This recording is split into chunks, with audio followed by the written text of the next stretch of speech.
Okay, well, welcome to the webinar tonight, everyone. So sorry, we had just a little bit of technical difficulty, so that's why the reason for the late entry. Our panelist tonight, Naeem, he was taking his daughter to shooting classes, so that's kind of the reason for the late start tonight. We're really excited to have him, but I'm just going to go through while people are filtering in here. Just the kind of general rules of the webinar. So questions go in the Q&A, not the chat. We're going to give away a hat and a jacket to the best questions that I pick as best questions tonight. I have not won that award yet, even though I got some good ones for this evening. So this is a bit of a hot button topic in agriculture, of course. We're seeing salinity seemingly get worse and worse every single year. So we thought although a lot of our customer base and the people that kind of follow Covers & Co. Being cattle producers, mixed grain and cattle producers, this is obviously something in agriculture that there is hunger for more education on. So we're really lucky to have Naeem on tonight. Just want to do, we've got a couple nice participants tonight, so you can't see them, but they are in the chat. So Charlotte from Ducks Unlimited here in Manitoba, I know she's watching tonight, and I beforehand I texted her to make sure it was okay. I give her a shout out. Ducks does have some really good programming for salinity spot funding, so I figured people are going to have questions. So if you have questions, whether that's watershed, or we have some watershed people on tonight as well, but Ducks Unlimited programs that are available for marginal areas, or the marginal areas program. I'm not saying Charlotte will be able to answer every single question you have, but you can throw it in the Q&A, and Charlotte will do her best. No pressure, Charlotte. Anyway, and again, Naeem's got preparing about a 25 to 30-minute presentation, depending on how quiet I can keep this yap. But I do like to ask questions as it's going. As I told Naeem, I did do some preparing for this webinar just because I was a little bit nervous about sounding like a dumb cattle farmer. But my thought process is if I'm curious about it, there's somebody out there that is as well. So Naeem's going to do roughly 30 minutes. It may go a little long, and then we're going to have about half an hour, 40 minutes for questions. So as Naeem's giving the presentation, I'm going to have the Q&A open and just writing down questions kind of for the end of the presentation. So really looking forward to having you, Naeem. Why don't you give us a little introduction and your background, and take it away. And like I say, I'll do my best to not slow you down. Okay, perfect. Thank you, Joe. My name is Naeem Kalwar, and I work as Extension Soil Health Specialist for the North Dakota State University, very close to the Canadian border, actually 16 or 17 miles. There's a research extension center in Langdon, North Dakota. That's where I work. I'll be completing my 12 years on March 12th this year here in this job. My brief history is that I was born and raised in Pakistan, did one master's in soil science from there, and then worked for Exxon Chemical, not in sales. I want to clarify that. I was on the technical side. I used to work with farmers there too. Did that about 11 years. I got actually burnt out, so I immigrated to Canada. So just so that you know, I'm a Canadian citizen. So so that's my brief history. I lived around Vancouver, BC. I actually went back to school, University of Guelph, and I did my second master's there in land resource science. And then briefly, I lived in Calgary too. From there, I came here. The topic I've been tasked, I'm going to lump a couple other things here. One you already see, so soil salinity. And I'm saying Sodicity, but I'm going to talk briefly about the third issue because I go out with farmers a lot. We have actually bought, because of my program, a pickup mounted probe. We have helped a lot of people with soil sampling. Before, I used to do the handheld auger. I still used to go 4 feet deep. And based on that data, actually salinity 99.99% is not alone. What you see, visual symptoms are salinity are right there, but sodicity is a little bit difficult unless you take sample, ask the lab to analyze it. And same way, the magnesium issue I'm going to talk about. Those two issues actually make the salinity worse. But I'm going to move along. We have to cover topics on what I'm going to do. I'm going to mainly focus on explaining these issues. What are the causes? Management, I'll touch on that when we come to the questions. And, you know, even though my title says North Dakota, but honestly, we humans have created these boundaries. Where Joe is right now and where I am right now, we are only separated by 1 hour. You know, the soils are similar, weather is similar. So even though I may say North Dakota at some point in time, but okay, this is what technology does. So here I got a couple headlands. You could see the visible white salt crust at the surface. These pictures are from Cavalier County, North Dakota, very close to the Canadian border. What I want to point out, and I'm going to put my mouse there, you see up on the hills, the crops were harvested in the previous fall, and you see very good stubble. That means good yields were harvested here. Down below where you see the white salt crust, there's hardly any stubble. That means farmer actually, I don't know what if government programs paid them, but they actually didn't get any return on fertilizer, seed, their time, fuel, whatever else, or land rent. So they didn't get any return. So this is why we should be worried about that. And these spots actually have been getting bigger and bigger. In drier years, you're going to see them much bigger than the little bit wetter years. Here are some numbers for you. These are again from North Dakota, but you know, and I know there's a difference in Canadian and US dollars, but you know, you could roughly figure out that. So these costs here only include the cost of fertilizer, seed, and 1/3 of the total fuel and lubrication cost. Look how much money we are spending. Examples, these 5 crop, but there are other Neem, crops too. Yeah, Neem, I'm gonna stop you there. yeah. Sorry, we're stuck on the why should we care about See, we you, swear there you go. Now okay. we're caught up. We're good. Okay, we are not going to put it in the PowerPoint then. That's So cool. these numbers I wanted to show you guys that, you know, oftentimes I actually have heard some farmers saying, oh, I don't worry about these spots. I just go over them with my planter. And I understand that, you know, sometimes it's a nuisance, equipment is getting bigger and we want to, you know, we have short growing season. You want to plant your acres, but look how much money we are spending, anywhere from $78 to $300 per acre. And I'm not even including the cost of land rent or the time farmers are spending, just the cost of fertilizer, seed, and 1/3 of the total lubrication, because fuel and lubrication, because I'm assuming that if nothing germinated, like for example, right here, you're not going to go back and spray your herbicides here, for example. Okay, so that's why I think we should care, and the land is going to get worse. That's the worst part. Okay, briefly, what is soil salinity? Because it's often confused with soil sodicity. So salinity is caused by excess levels of water-soluble salts. And here's an example, table salt. My mouse is there. And salts are formed by chemical ions, positively charged ions attracting negatively charged ions. On their own, they are just chemical ions. Positively charged ions are called cations, and negatively charged ions are called anions. And the single most devastating effect salts will have is that they affect first seed germination, and then they don't let plant roots take up the water, even though on your good areas, you'll have normal growing plants. Why that happens? Because salts, in simple language, try to pull the water molecule towards them. So if your soil, just like here, have high levels of salts, salts will try to keep the water in the soil. Your seed need to absorb the water for the embryo to germinate, produce a seedling, and then the seedling will turn into a plant.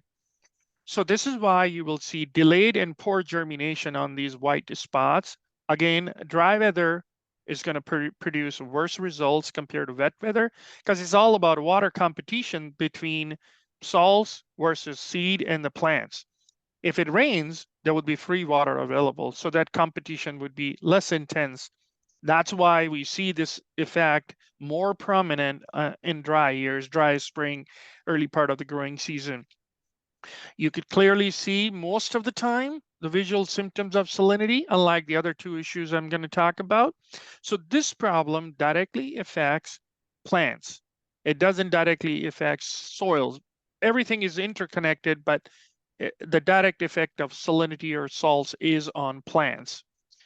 The other issue, which we call soil sodicity, and it's often mixed with sodium-based salts.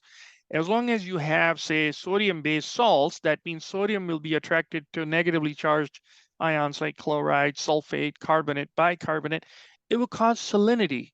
It will not cause sodicity. So what is the definition of sodicity or what it does? So sodium with its positive charge, which will cause sodicity, will attract soil, clay, and humus particles. Humus is quite a stable form of organic matter. Sand and silt are neutral. So what happens when sodium forms that relationship with clay or humus?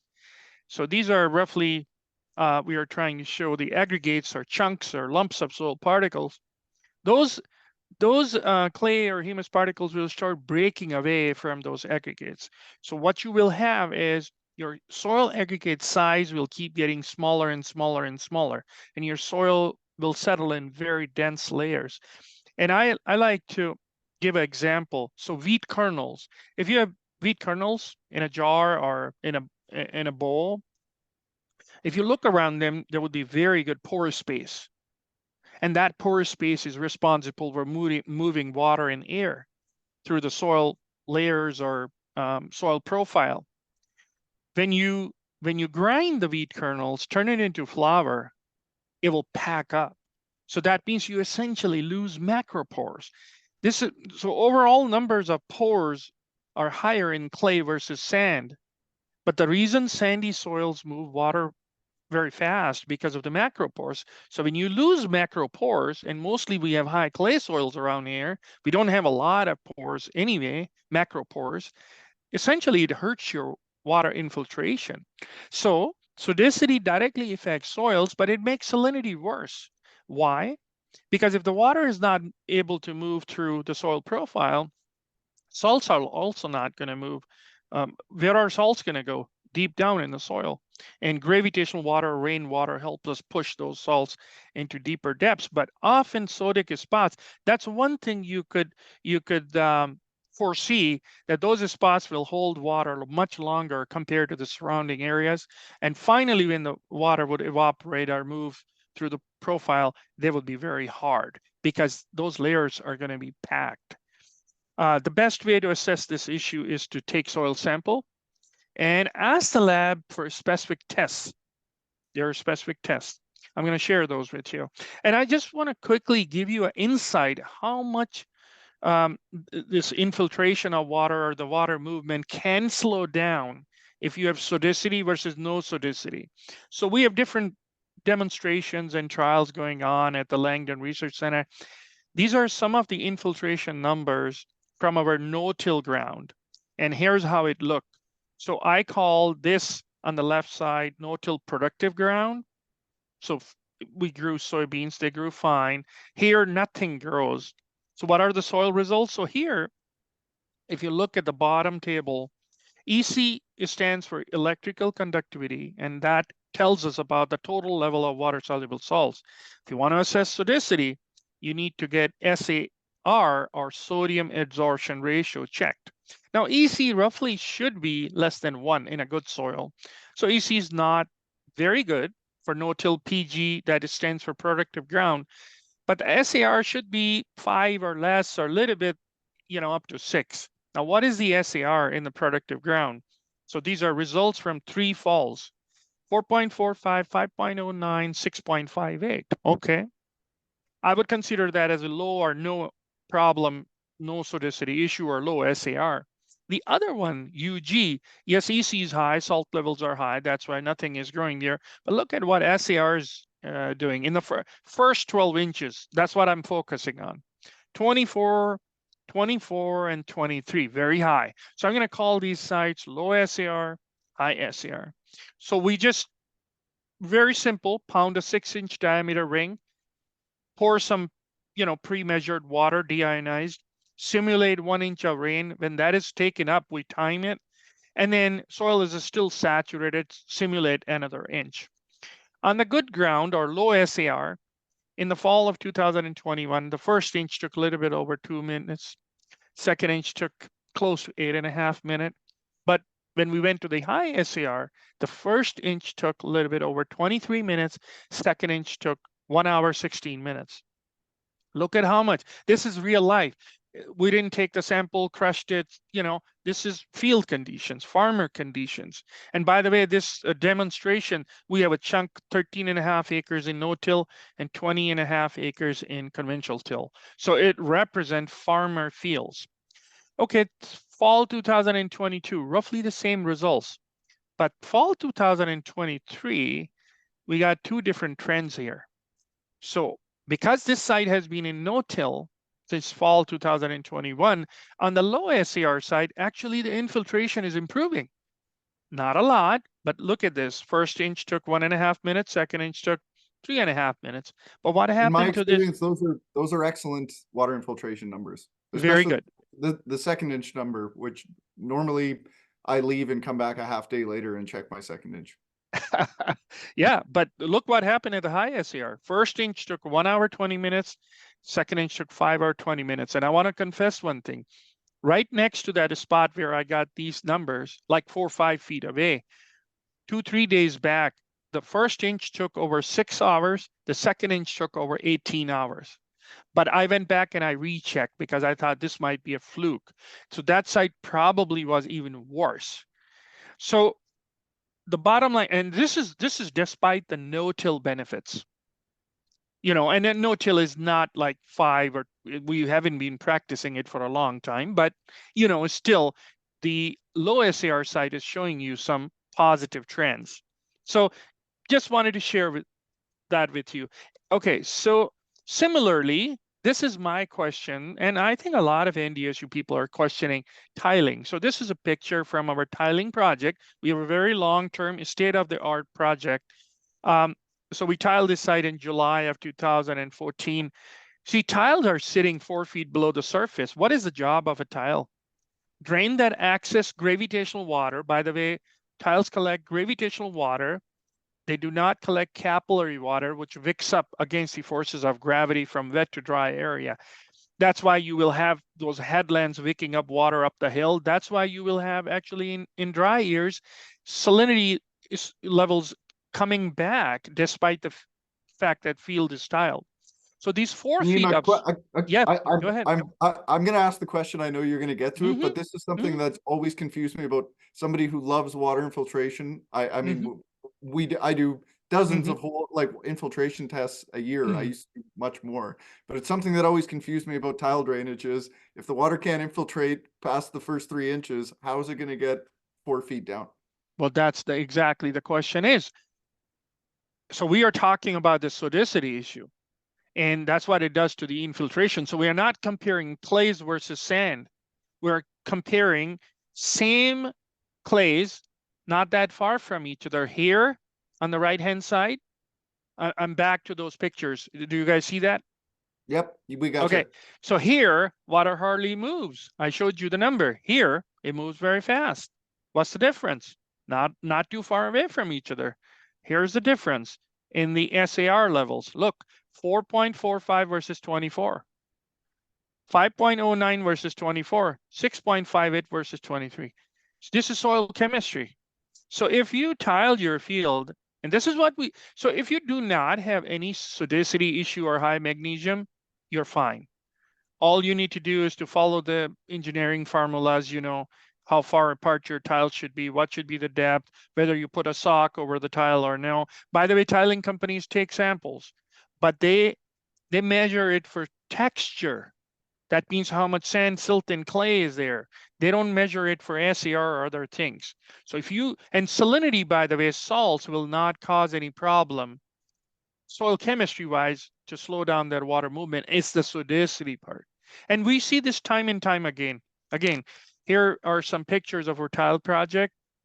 These are low SAR plots. These are high SAR. After several times after a heavy rains, 1.5 to 3 inches, you know, water on high SAR will sit on the surface. So we have a pump that pumps the water out in a surface drainage ditch. It takes anywhere from 3 to 6 days for that pump to start running. You know why? Because that's how long it takes for that excess water to move slowly through the soil profile, get to the tiles. Once it's in the tiles, tile will move the water. I am actually not blaming the tiles, but my problem is when, especially tiling companies, not all, but I'm just going to say it. I know it's not politically correct, but they don't focus on these issues. They just look at the texture, look at the gradient and everything is rosy.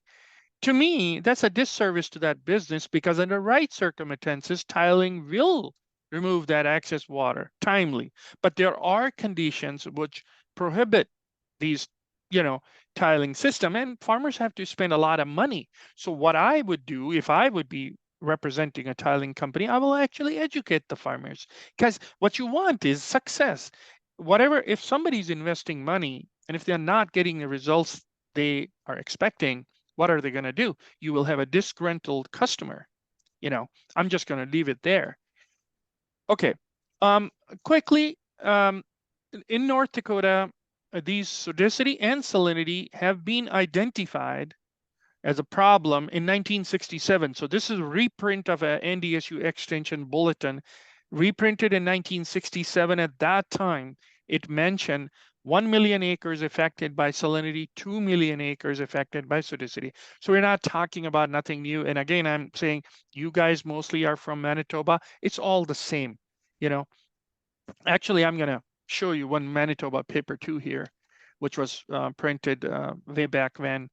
Well, and I don't want the people from Alberta and Saskatchewan to feel left out. You guys have salinity issues as well. Oh, yeah. So these are some of the recent citations, you know, but I personally think that we have not measured the true extent of salinity and sodicity. I think there needs to be a very comprehensive survey. The third issue I was talking about is related to high levels of exchangeable magnesium.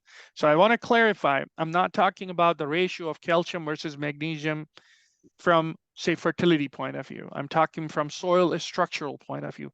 The other thing, you see regular soil results done by, you know, say 1-to-1 water, soil to water ratio, that will always show you high calcium levels. I'm talking about saturated paste analysis, which will give you a true example or true ratio. So when your soils are shrinking and expanding type, now these ions have sizes. Sodium has bigger size, calcium has smaller size, magnesium is kind of like in the middle. So because of the two positive charges, calcium ions promote flocculation. That means they could build soil aggregates. They could actually turn wheat flour into wheat kernel from soil structural point of view. Magnesium does that too, but magnesium has a bigger hydrated ionic size. So in shrinking and expanding type of clays, the opening of the clay sheets between the clay sheets is more open. And when they sandwich, say magnesium ions, that kind of like increases the spacing between clay sheets. Well, what's going to do? When it rains, when it, you know, there's water, those clays will swell. So now swelling is different than the dispersion or breaking down of aggregates, but the net effect on soil pores is the same. If my skin swell, my skin pores are going size is going to shrink. So it's again going to hurt water movement. So we essentially lose macropores until that swelling is gone. So it boils down to how much calcium you have in your soil versus both magnesium and sodium. I consider that as a problem. I'm going to confess this. There are lots of people who disagree with me, including some NDSU people. But I'm just going to leave you with these two papers. One was published in 1935, University of Manitoba paper, actually. The other one was published on the American site. These both papers, and I could email the copies of these papers. I have them to Joe, and Joe can pass these on for you guys to read it more.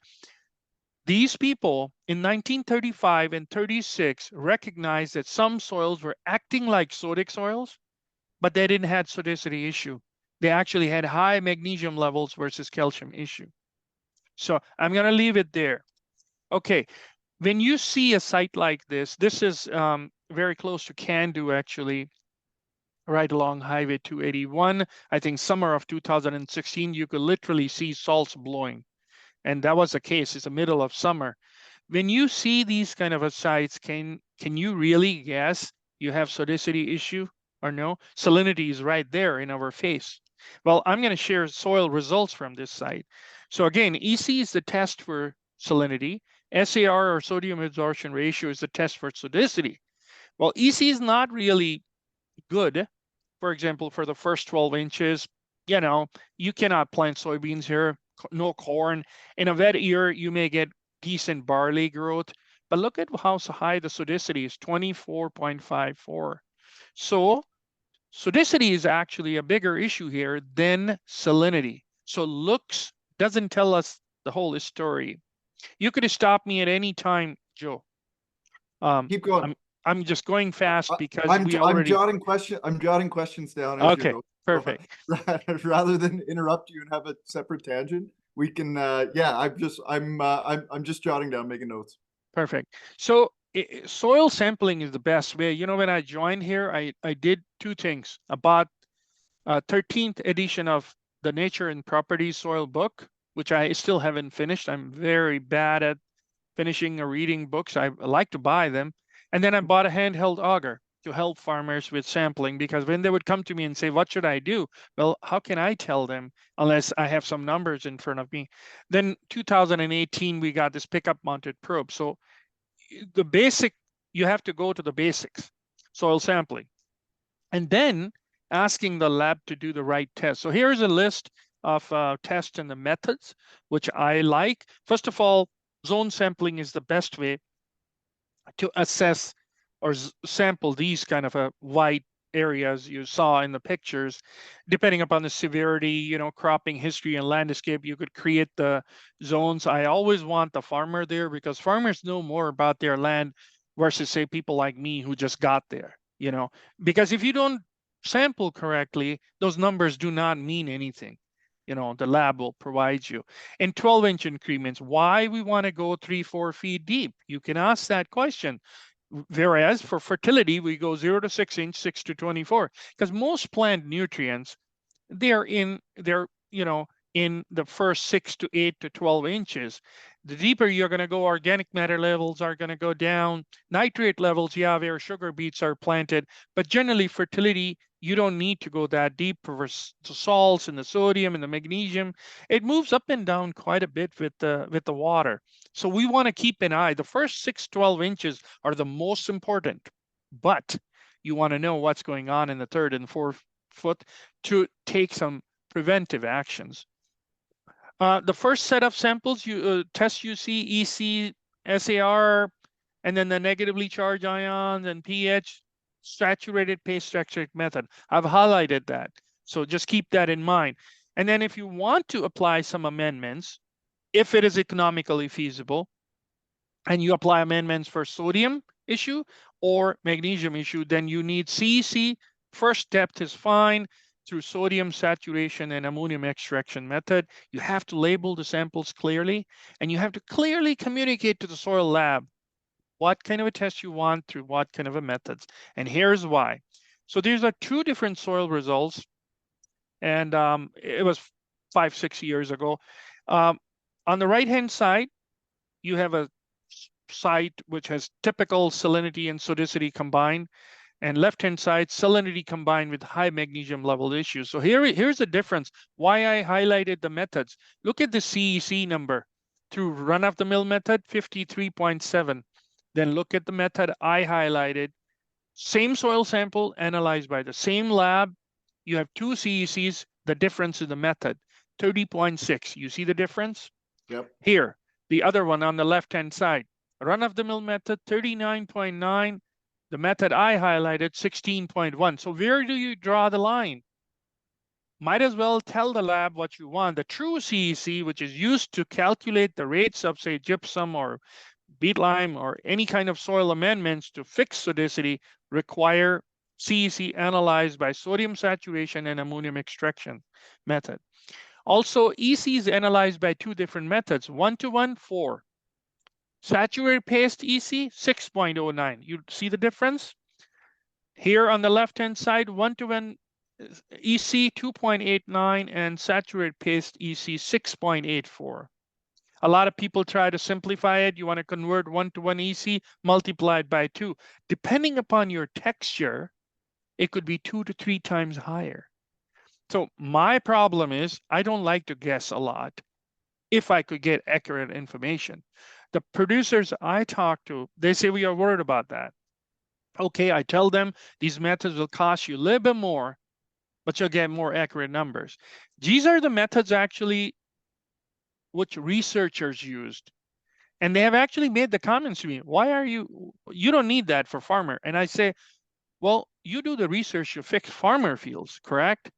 And if you're advising farmers, the responsibility is on my shoulders. I want the accurate methods in order to give them my best advice. So I don't want to mess around with, yes, they can pay, like for example here, the CEC through run-of-the-mill method, NDSU lab will charge you $15 per sample. The other one, 25. You pay $10 more. This 53 versus 30, however much is the difference between these two numbers, your tonnage for gypsum would be that high, percentage-wise. It's going to cost you way more money in the end rather than paying the lab $10 more for that more accurate analysis. Here's the ideal soil sample results you want to see. So these two samples, look at the EC. First 6 inches, less than half. The 6 to 24 inch depth, 0.61. That's what you want to see. Look at the ratio between calcium versus magnesium and sodium. Calcium is at least 2.5 times higher than magnesium and 9-10 times or even higher than sodium. This is exactly what you want to see in a soil sample which doesn't have salinity, sodicity, or high magnesium levels exchangeable versus calcium. That's what you want to see. I'm going to quickly share with you some data, producer fields throughout North Dakota, all parts, 14 counties. We have helped so far 187 producers sample 487 sites. And here are the averages. So these averages are from 2016 to 2023 because before 2016, my results were scattered. So I was not really organized. I wasn't foreseeing that I'll end up doing that. So these averages are based on 436 soil samples throughout North Dakota, 14 counties. Look how high the ECs are. So we're not talking about your productive areas. We're talking about these toughest spots. Your average EC is 10.56. I would doubt that you probably would get good sunflower growth at this high of an EC, in a dry year. Wet year, when there's more water available, that's a different story. Look at your SAR. Generally, not always.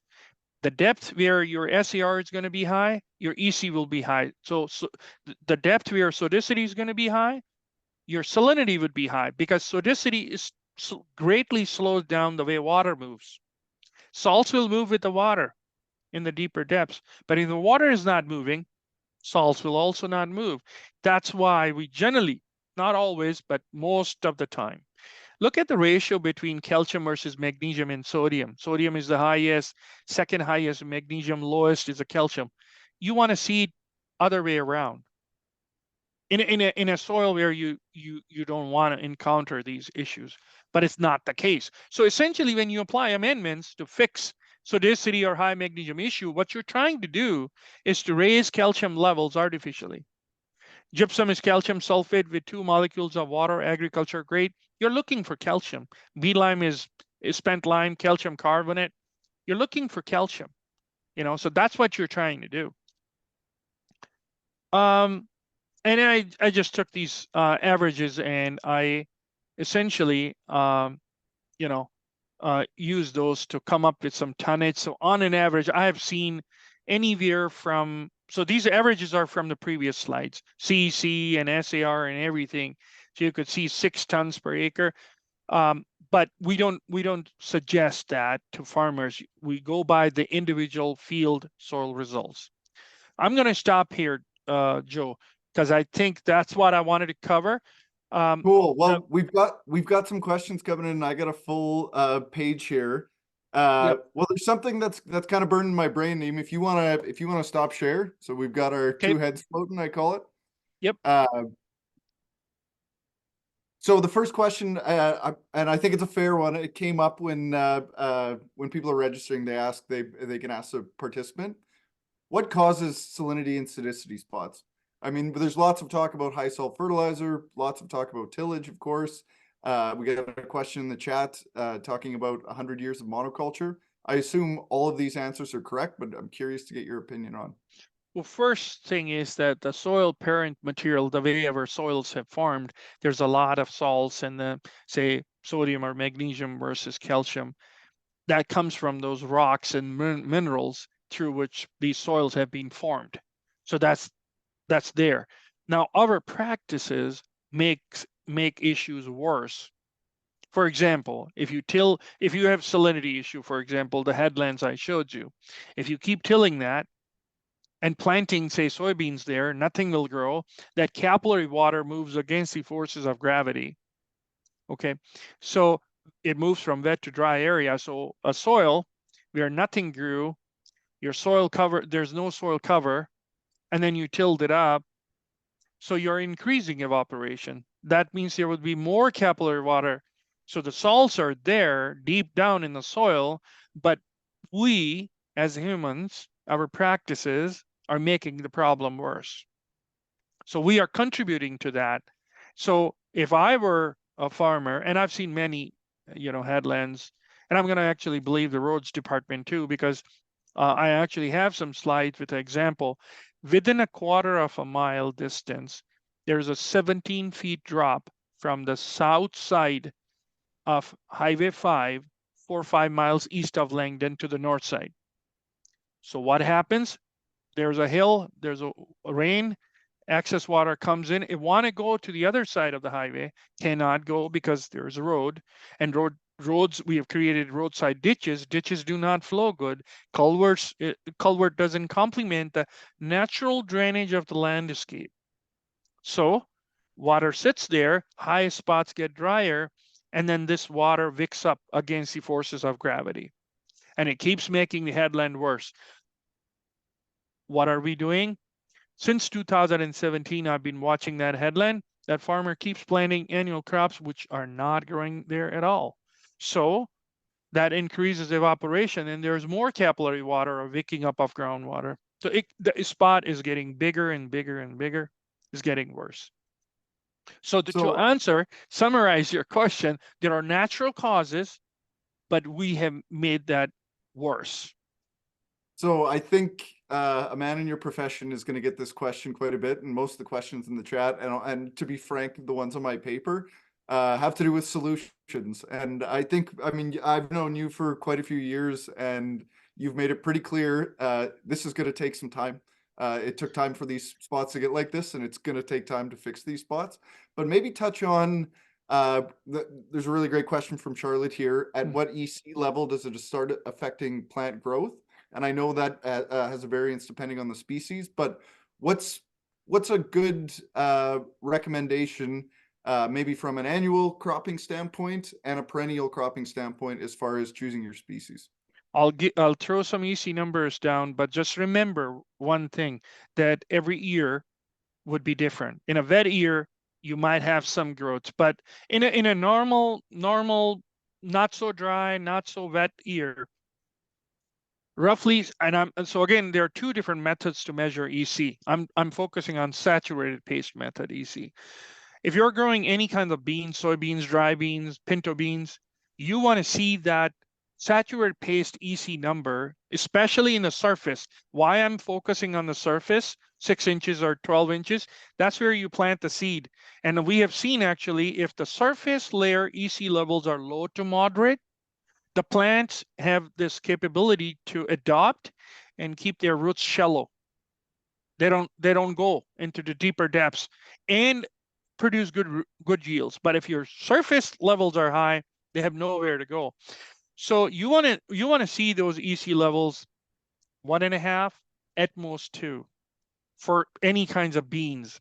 When you get those levels up to 3, 3.5, you're going to have some detrimental effects on crops like corn. When you get surface, in the first 6, 7, 8 inches, levels like 4.5 or 5, you're going to now have some yield impacts on crops like durum, canola, wheat. But barley and oats and sunflower will still grow good. When you start getting EC levels up to 7 or 8, I would say for profitable yields, don't even think about planting barley and oats. So now you're running out of your annual option. Sunflower last year in our trials really surprised me. Even though topsoil didn't have the moisture, but it has deep root, deep taproot. It went, and even at EC levels are 10, 11, and last year was dry. You know, it produced very good yield. So I would say if your EC levels are now over 10, 11, 12, I wouldn't plant any sunflowers even. So now we ran out of annual cropping options. What are we left with? There is a mix of perennial salt tolerant grasses. And I have a Word document I've created over the years, tweaked it. I'm going to tell you the grasses: tall wheatgrass, slender wheatgrass, western wheatgrass, AC saltlander, which is your part of the grass mix. AC saltlander is actually the variety. It's a mix of bunch and quackgrass. Very good salt tolerant grass, and Russian wild rye. I've made this mix. It has not failed me since 2012. So there is no annual option, but this is a perennial mix. And not all perennials are salt tolerant, but these grasses are. They're okay to good hay if you cut them at the right time. They take about a year to get established, at least a year, depending upon how much rain we get. But then they're perennial, and they will provide you very good soil cover where nothing will grow. This AC saltlander, they are planting it on brine spills in the western part of our state where they are exploring oil, and the EC levels are like 32, 40. It doesn't grow. It's not like these grasses love salt, but they will grow where nothing else will grow. So, um, for beans, 1.5. After, say, EC of 4, don't plant any corn. After EC of 4.5 or 5, don't plant any wheat, canola, durum. Barley and oats thresholds would be 6, 7, and then maybe sunflowers up to 10, 11. After that, this grass mix. And I could, again, email you that information about these grasses, seeding rates, So and you left one out that is in virtually every salinity blend, and you touched on it a little bit, and I assume it's a common trait with just legumes, but quite often or all the time we see alfalfa in perennial hay mixes. Maybe just touch on a little bit about the salt tolerance or the EC levels most ideal for alfalfa, kind of what alpha you've seen in your research. alfalfa is not a salt tolerant plant on its own. I don't care whether you call it salt tolerant or no. I'm sorry, I've asked people, you calling it salt tolerant, what up to what EC level it will tolerate. In my personal experience, I wouldn't plant alfalfa over a EC surface EC of over 4 on its own. But then I've Well, yeah. What also, about so you're still able to hear me? Yep, you betcha. Sorry, I interrupted you there. I No, just, I no. just in a blend. I remember years ago. I hope I'm remembering it correctly, but you told me an interesting story about dormancy period in alfalfa, in a salinity spot. So we just added for the heck of it. We didn't even know what's going to happen. We were planting the perennial salt tolerant grass. So somebody said, "Can we throw a winter hardy alfalfa variety?" We said, "It's not going to do anything. Why should we plant it?" Somebody said, just include a pound. So we included 1 pound. Okay. 3 years later, alfalfa planted has started popping up here and there. They were not growing like the perennial salt tolerant grasses, but they started, growing, and that increased the quality of improved the quality of the hay. 3 years. It has happened to us at 2 different sites. My theory is that alfalfa seed first remained dormant because we didn't add any more alfalfa seed. Perennial grasses grew, reduced the evaporation, provided good soil cover. Their roots, Western wheatgrass roots can go 5-6 feet deep in 3 to 4 years if you let it grow. That helped rainwater to leach the salts from the surface layer, and that provided the opportunity to alfalfa seeds to start germinating. So to me, if I have to use these words, grass is nurtured like a baby alfalfa. On its own, it would not have survived because the conditions were not right. It would have been bare ground, but the grass is turning into and provided the green cover, and then the improvement of the land is started. I'm curious, and I know maybe you don't have these numbers off the top of your head, but your long-term perennial forage stand trials, where you saw the best result. I'm not sure what metric you want to use to show this was the best because of these results, but I guess I'm wondering your best case scenario that you've experienced from perennial blends. If you are looking for establish something on the saline, very high salty ground, then this is the mix you want to plant. If you have some room to grow something else, I would not then suggest planting these perennial grasses because their hay quality or grazing quality is not super high. Then I would go with something annual or biennial, for example, to use it as a forage. If you remember, the reason we talked in that workshop that I mentioned full season cover crops, and you came to me and you said, I'm already doing it. In my view, I was young and dumb back then, I'll tell you you. were very smart because you were doing this when I was trying to convince people to just think about it, because we have a short growing season. When we plant cover crops after harvesting weeds, say first week of August or second week of August, we get this much growth. Yeah, you could talk about it. Yeah, it's covering the ground. Well, if you would have let your volunteers grow, they would have done the same thing. Why spend money on an expensive cover crop seed? The benefits you get when you let them grow for a little bit longer.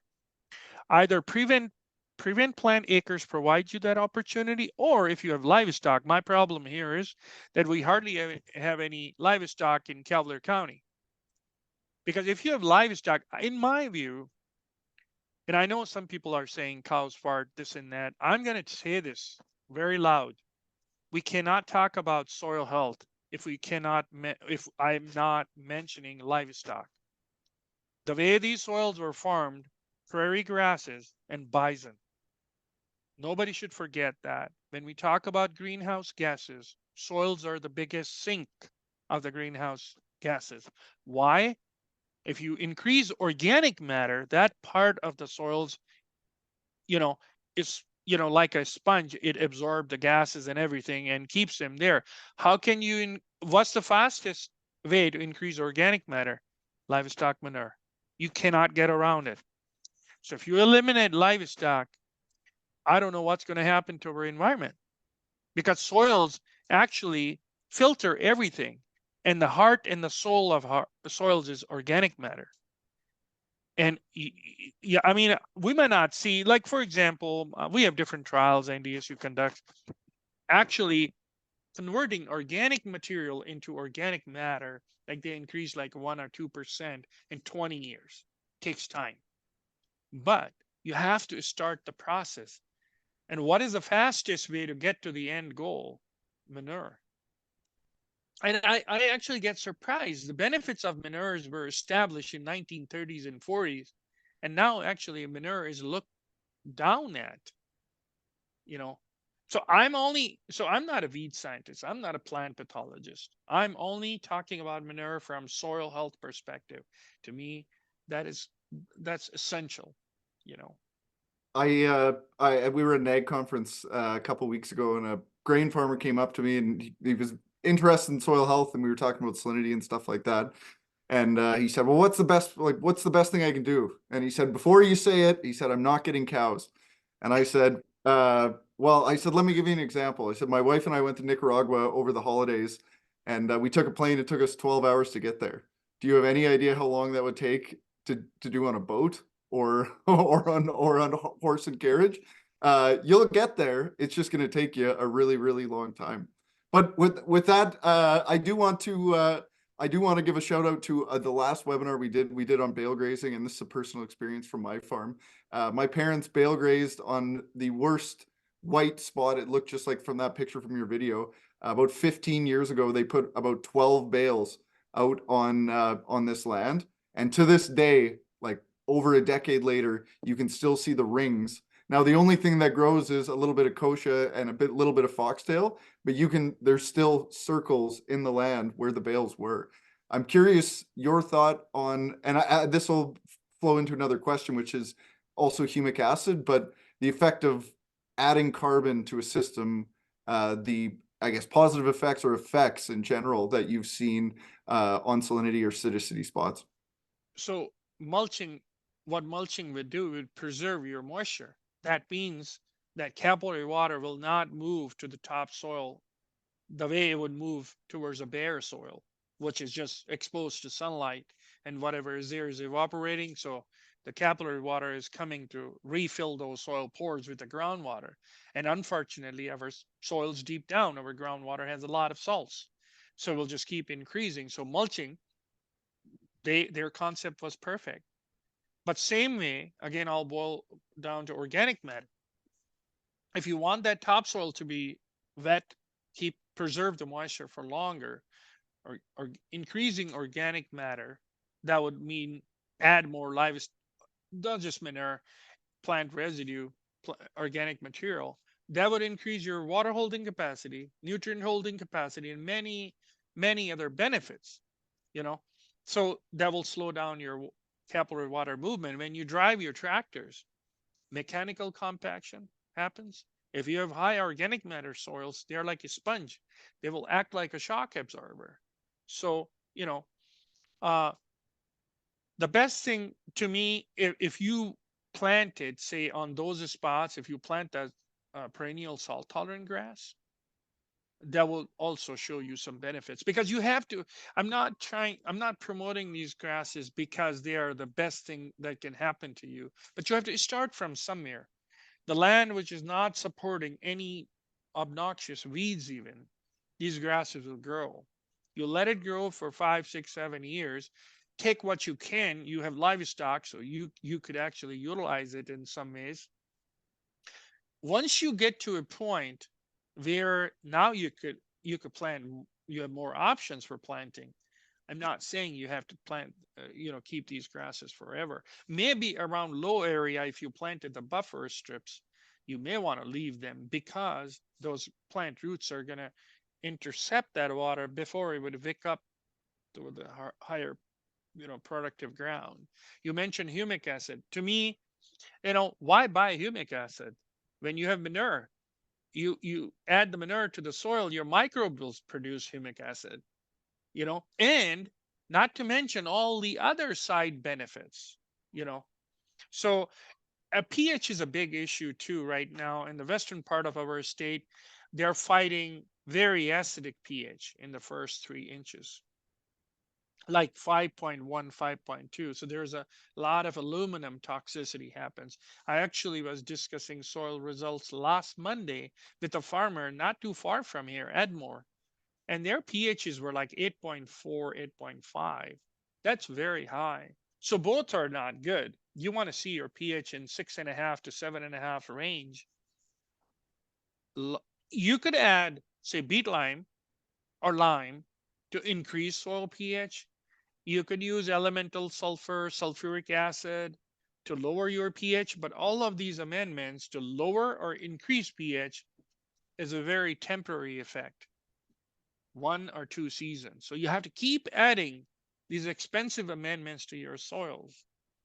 But if you want to add manure, when microbes break down these particles, manure, or for that matter, the old practice of green manure crops, clovers and this and that, that will help too.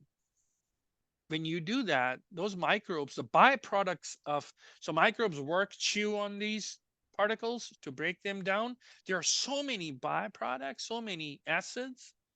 They will not only increase pH, but they'll increase the buffering capacity of the soil. That means they'll keep it in an ideal range. It's going to take some time. There are fertilizers too. No-till, actually, no-till and using fertilizer that has a net acidic effect like ammonium sulfate. That's the main reason they're fighting, very low pH in the first 3 inches. So because those nutrients are getting stratified in the first 3 inches, and so, I'm not trying to put no-till down. I'm just trying to tell you that they are fighting that, and you may want to check into that too. So if you're taking your samples, don't take 0 to 6 inch. Take just the surface, 0 to 3. Because if you took 0 to 6 inch sample, the 3 to 6 inch depth carbonates will neutralize the pH, and you'll get a number like 6.97. So you'll see a perfect number. But when you separate these depths, that's where you see the problem. That is because we do when we soil sample 0 to 6, and that's it. That is what we experience, and generally we're a high pH area. So I mean that would be interesting. It's nice enough weather these days. I think I was telling Keegan that I might go soil sample if it's nice tomorrow, because what else are we gonna do? So a bit of a, I guess, a hot button topic name, kind of in the soil health world. I mean, we use biologicals on our farm as well. I know you're not a biologist, but wondering if you have done studies or seen studies. And this is such a wide ranging topic. Like Mhm. when we say biology, we mean a lot of Yeah. different things.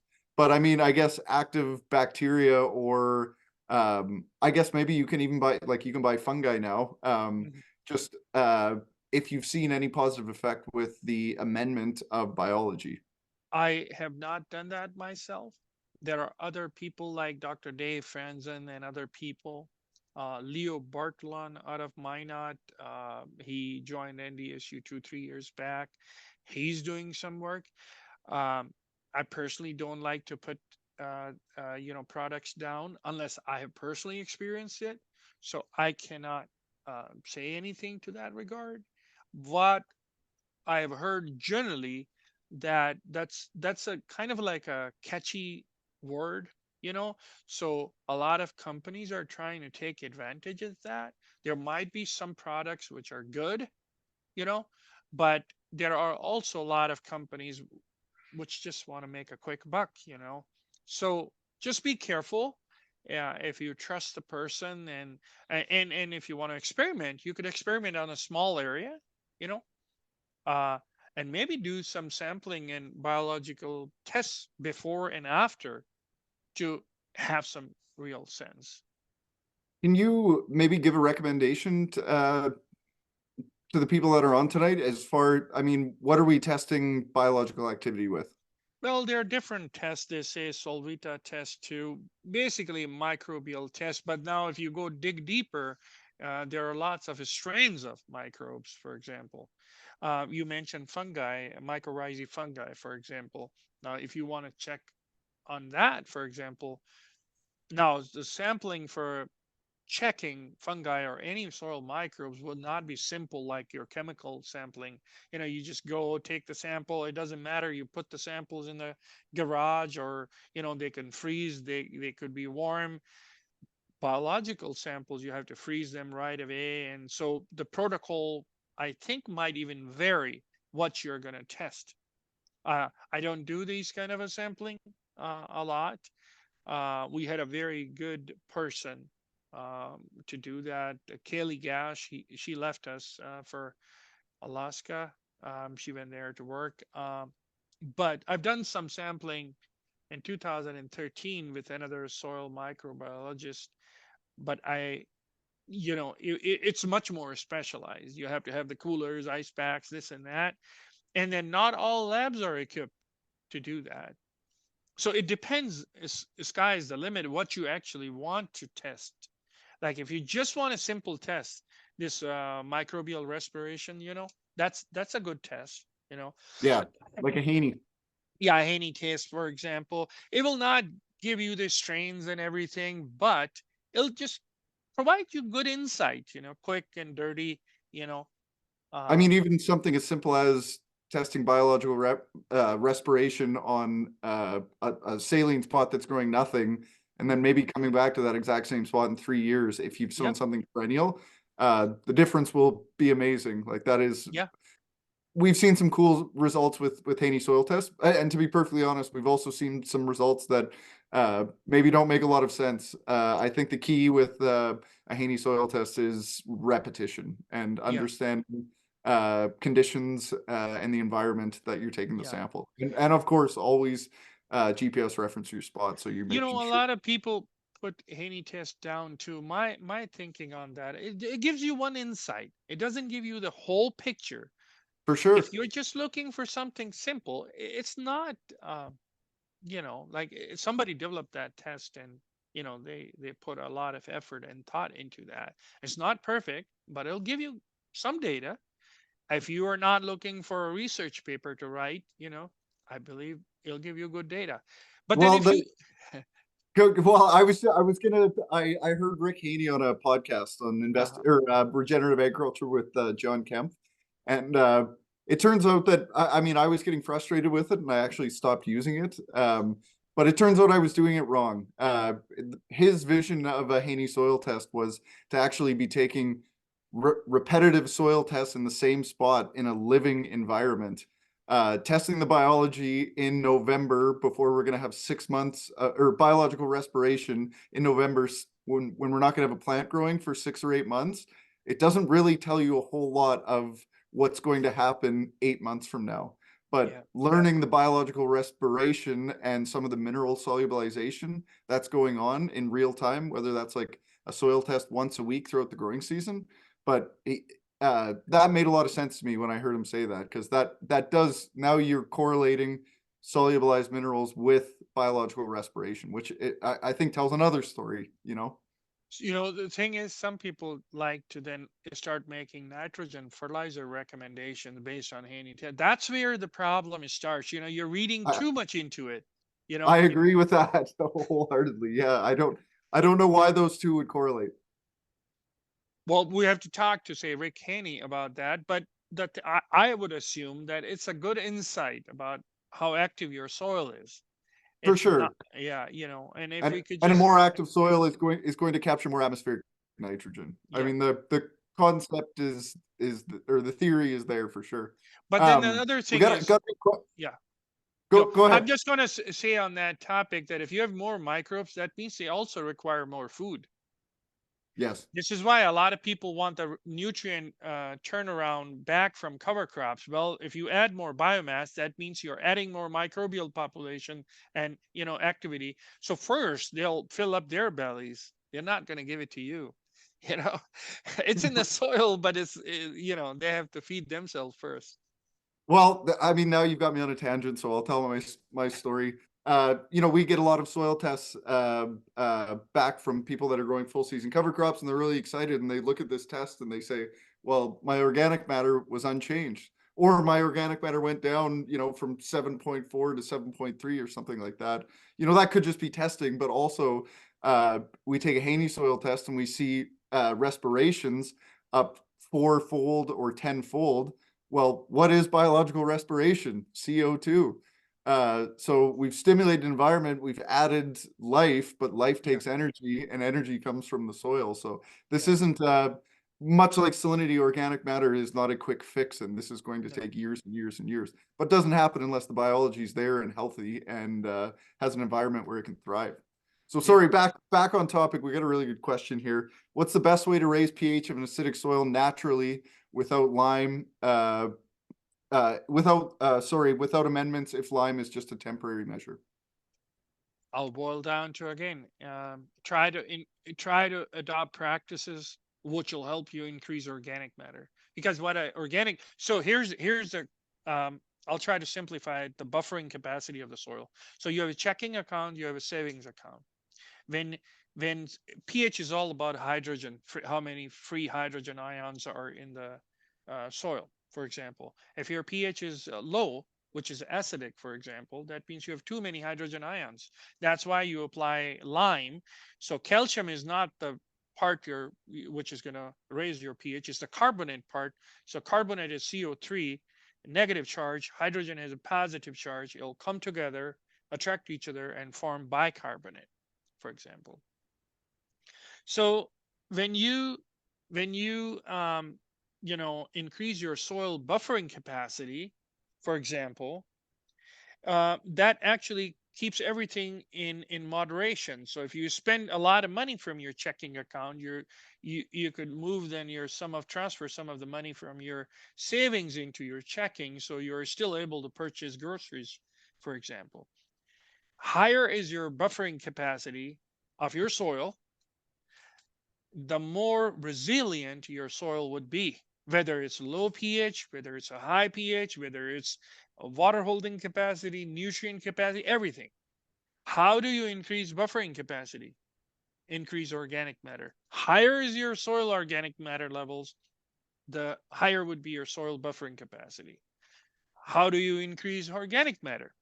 Fastest way is to apply manure, but then also full season cover crop. To me, full season cover crop are more than that. Joe, you graze your full season cover crop and then you also hate it, so you got your dollar amount back in the same year. But you think about that, if you planted a full season cover crop in May, for example, it grew like 3-4 feet tall, you grazed it, it regrew, and then you hate it.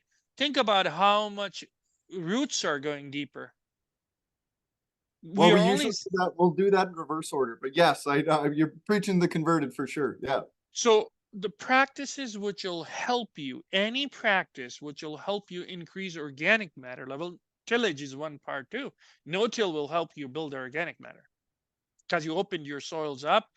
Then in microbial activity increases and it breaks down organic matter or organic material faster. So all of the things which will help you increase organic matter, they'll help you increase buffering capacity of the soils. So all of these problems we see, our soil organic matter levels are actually, a lot of places, we are farming subsoil.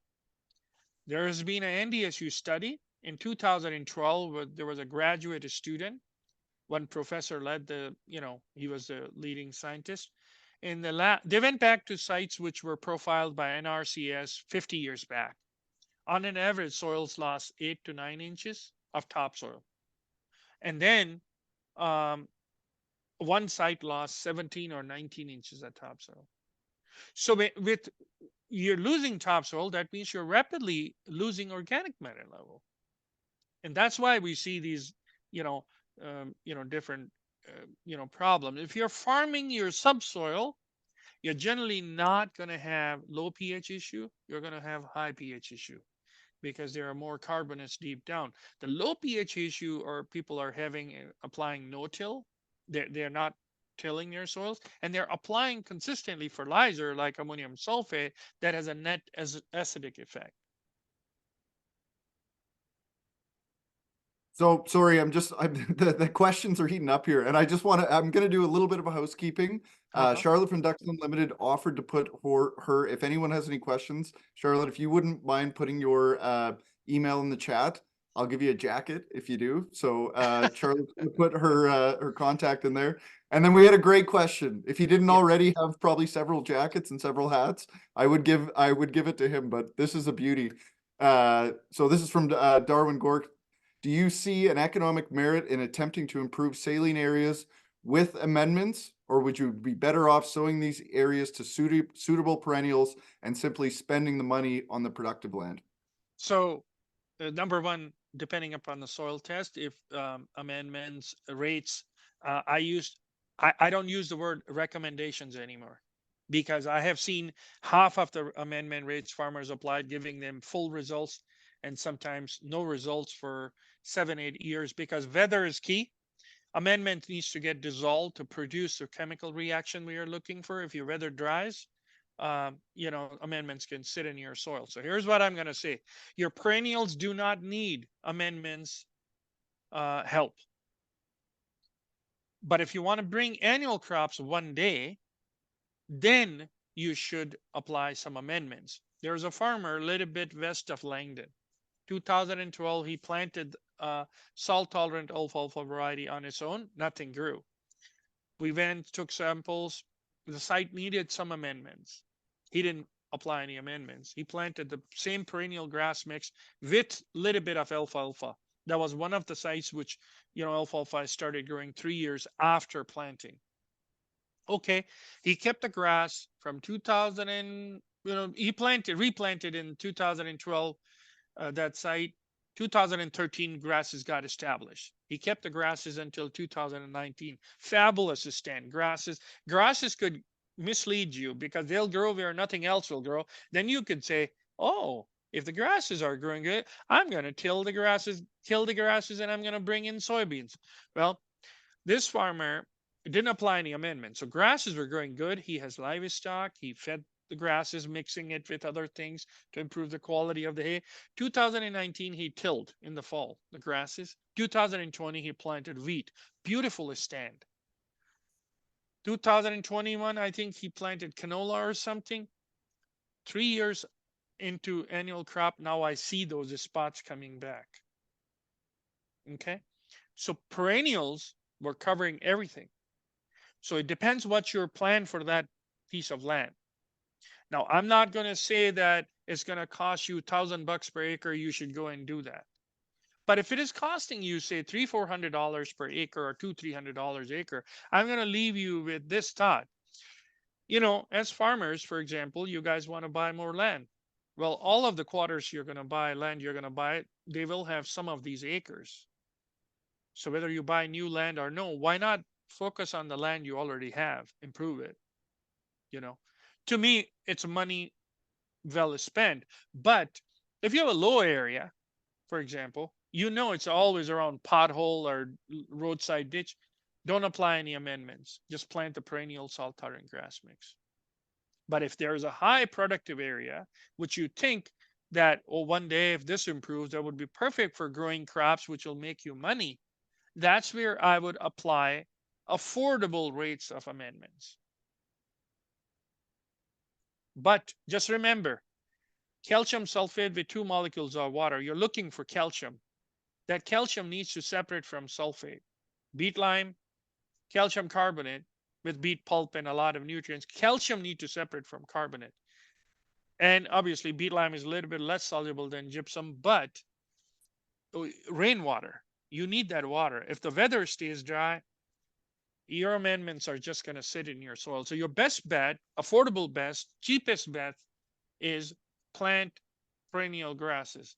And those you have to do anyway, even if you apply amendments, because you have to provide a soil cover. If you have low EC, for example, surface EC is 4.5, you could plant barley, oats, sunflowers. But if your EC is like 10, 11, whether you apply the amendments or no, you have to plant the grasses to cover that soil. So amendments, that's a long discussion. It depends upon the individual field results, how much those amendments will cost you per acre, things like that. I hope I didn't muddy the water. No, I don't think there is a clear answer on that one. As I always say, it just depends.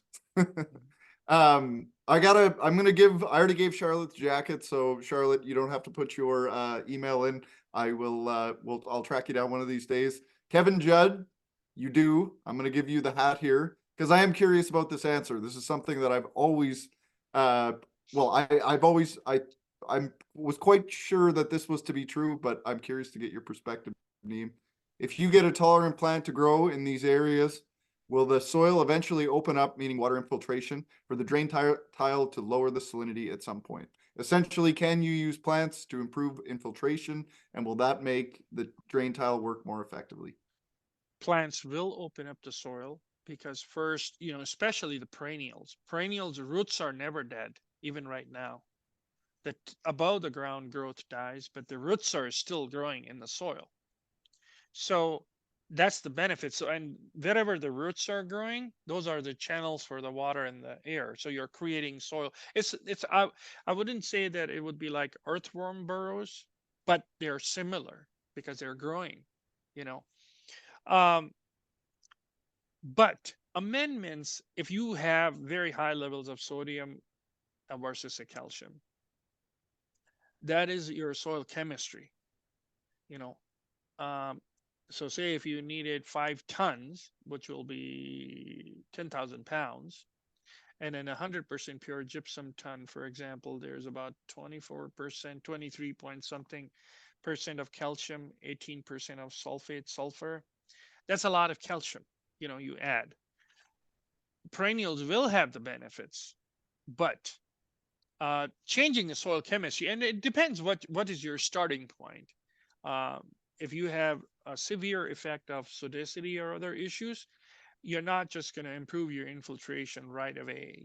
It will take perennials a lot of time. They will open up. Please try to understand. Um, and I don't want to confuse you.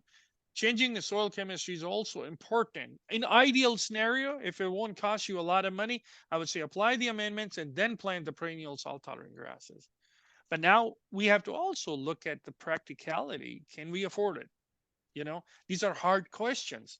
I mean, it doesn't cost me anything, but I want to be conscious of the fact that if I'm telling you, so no, no, no, no, this is a life and death. You have to apply the amendment. No, you don't have to, because not losing money is also profit in my book.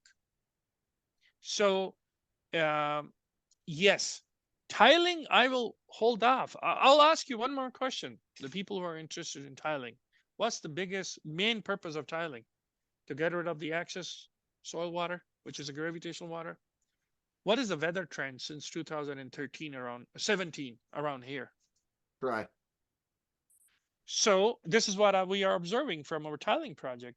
So we check our water table depth or groundwater depth every week from May to October. So I'm talking about now average mean groundwater depth for the whole growing season. Because there would be times when you get a heavy rain, your water table would be high, but then when it's dry, it'll drop naturally.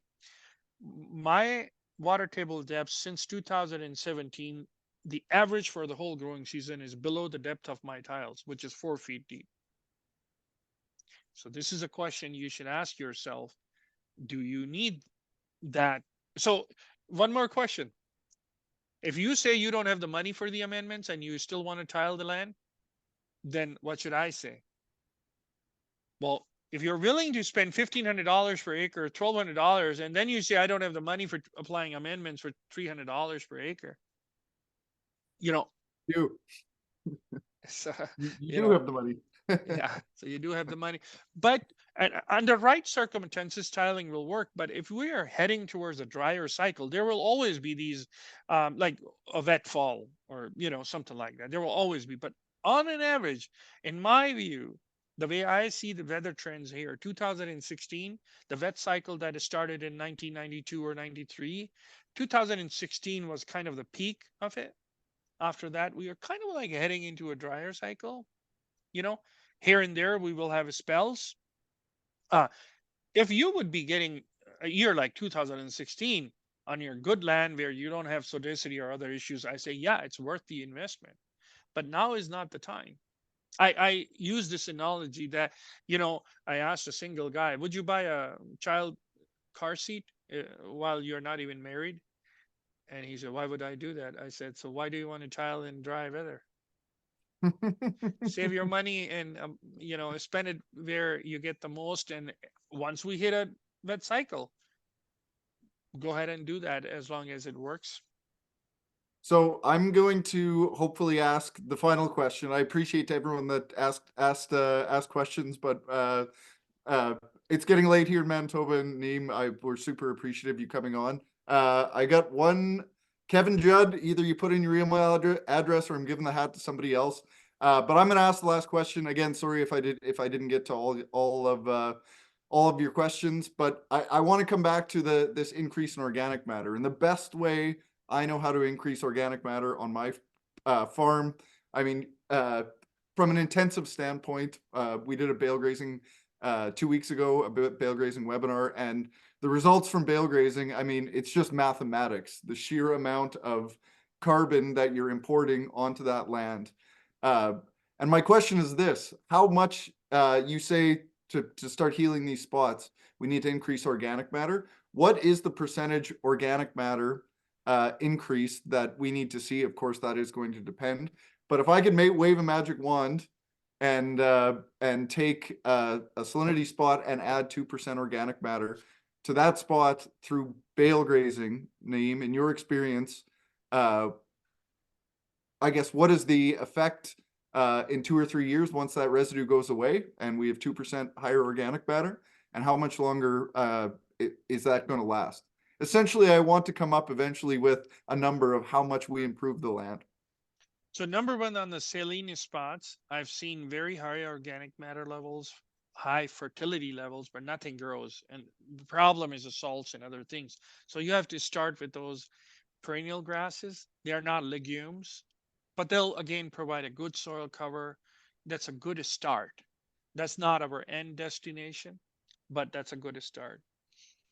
Um, in terms of converting the organic material into organic matter, it depends upon a lot of how active your soil microbes are and this and that. Uh, Personally speaking, I will give you a perspective that, say, for example, first time when people farmed these soils, roughly how high the organic matter was. A lot of the people are of the opinion that the first time when these soils were broke, they had an organic matter of 11 and 12%. Some people question that. Two years back, I think NDSU was having land judging contest in Grand Forks County. There was a Hutterite colony, so they dug up a couple pits, and I have pictures. There was a buried A horizon, and nobody knows when it was buried. So it got buried, So there's like 2-3 feet of soil sitting on top of it. So we consider our current topsoil very dark. You should see the difference. So Dave Frenzen took the one sample from that buried A horizon and one sample from that whatever the current topsoil was sitting on top of that buried A horizon. The buried A horizon had an organic matter level of 5.9%. The current topsoil sitting on top of that buried A horizon had 2.5%. So you think about that. So that buried A horizon might have been farmed too, but it still had 5.9 because it was preserved. I personally think that you have. So what is the average organic matter level on your farm, roughly? 3.5. 3.5. I think you could go 7, 8 for sure. How long it'll take you depends upon a lot of different things. Weather, mainly the thing is microbes drive that process. And the more conditions that would be favorable for microbial growth, the faster that process would be. I personally, like our research data suggests that 20 years one site, but they also do tillage, and do other things. I think so Joe, if I would own land, I might sacrifice some profits and I would ask a guy like you to bring your cows and graze that land and spread the free manure, and even the urine of those cows stimulates microbes. If I want to improve my soil health, that's what I would want to do. So your conditions are almost ideal in our vicinity. You cannot change the weather. In the winter, most of soils are frozen and this and that. But I would like to think that your soil's organic matter increase should be much faster than the study I referenced, because they don't do that. They don't do a lot of the things which you are doing. Well, and we touched on it a bit tonight, and I do harp on it. And you were one of my influencers that started me water infiltrating. And I think that's something that, in my opinion, it's just such an amazing tool and a powerful tool for understanding how your soil functions. And I have a lot of experience with water infiltration, and you, as with a education and chemistry background, my most important tool on our farm is not a soil test; it's a water infiltration test. Because a water infiltration test tells you the capacity of which your soil can function. If it can infiltrate water, it can infiltrate air. It can infiltrate air, it infiltrates nitrogen. If it can infiltrate those things, there's pore space for that biology to move. There's soil aggregates. There's surface area to access minerals. It's nature's path. It's the way that it was before we started annual cropping. And I think just such an important tool. And I'm glad you talked about it so much, infiltration here, because it's something I harp on a lot, that I've told a lot of people that before I'm done with this industry, I'm going to make water infiltration cool. Yeah, because you see, the reason you see the increase or improvement in water infiltration, it has to it has to be good soil particle aggregation, good Yes. structure, good pore space. Otherwise, you won't improve your infiltration. So this could be a simple test, but it's simple but very effective. Well, and to my argument, you made a good point. I wanted to touch on it at the time, but just be mindful for time. When you're water infiltrating, you said, yeah, I put it in one spot and it was really high, not an accurate test. But that's something so important with water infiltration, is doing it lots, because the more you do it, the more you just get a fundamental understanding. And I tell people, I'm like, your infiltration will probably be bad, but it's an amazing learning experience standing there for 1/2 hour and wondering why on earth over there we infiltrated water in 2.5 minutes, and in this land I'm standing here, it's half an hour. What I is had going to on?